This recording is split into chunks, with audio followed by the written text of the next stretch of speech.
So hello evaluators, we are team Adaptalimb, and what we are here trying to do is to build up our own low-cost prosthetic arm under the Ministry of Social Justice and Empowerment. And what we are here trying to do is we have taken signals from our muscles and then transfer it to our EMG sensor, which in turn then converts that EMG signal that is in form of analog signal to a digital signal, which can later be processed by our Raspberry Pi.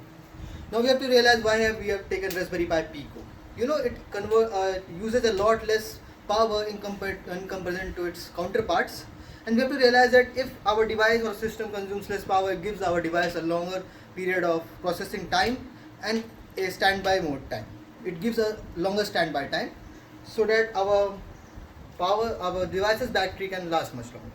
Furthermore, getting this Raspberry Pi then processes a digital signal and does signal conditioning over it through a certain line of encryptions and codes, and then transfer it to our motor drivers.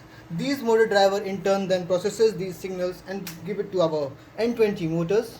And I will show you all these devices what we are using further in the video. These N20 motor then in turn takes up upon them to use these adjacent joints and then moving them accordingly. Now this is our what should I say preliminary design that we have did. So in future references or the finished product will be a 3D printed model of our hand, which you can see on our first slide of our PPT if you go through it. And furthermore, the 3D model that we are trying to construct is very streamlined, a human hand design, and we have our own copyright over it. The whole design of how a human limb should be like. Suppose if someone have an amputated limb from here, so what his fingers might look like it, how his thumb size would be, how his palm size would be, we have all done and taken consideration in through machine learning and printed 3D model accordingly. Thank you.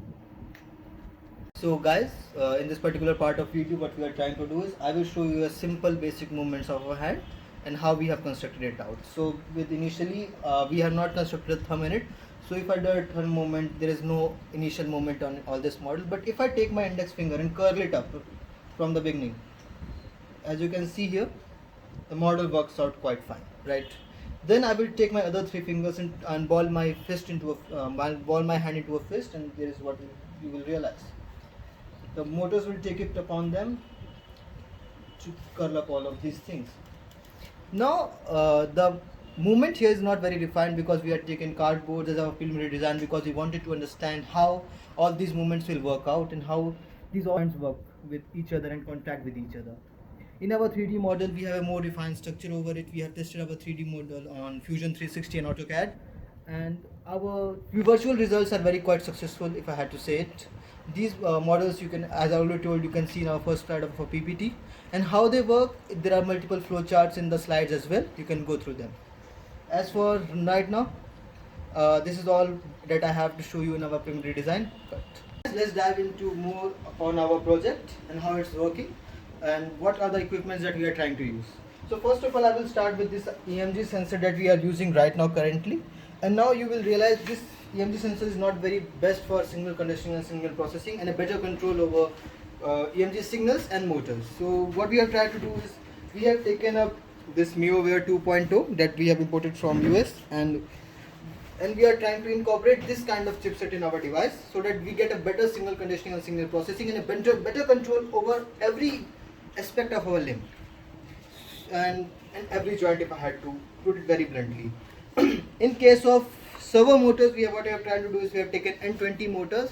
Now these motors are very small in size. You can see a reduction of 65% of area and around 35% of weight in case if you are using a N20 motor in return to a servo motor. And all in all, I had to say that our product will be very lightweight, as it will be having a longer standby time and have a longer period of processing over, whole day long. We can expect a 10 hour of battery life over a 5000 mAh battery that we are trying to use here right now. We are using a cylindrical battery because it will be really easy to fit in our model rather than the primitive 3.5 volt batteries that we have used earlier and can be seen in multiple projects. All in all, we have reached an epitome of innovation and incorporating new technologies that are not very in trend but might be in future, and making our project as viable and as feasible as possible, and always taking efficiency as our topmost priority. Thank you.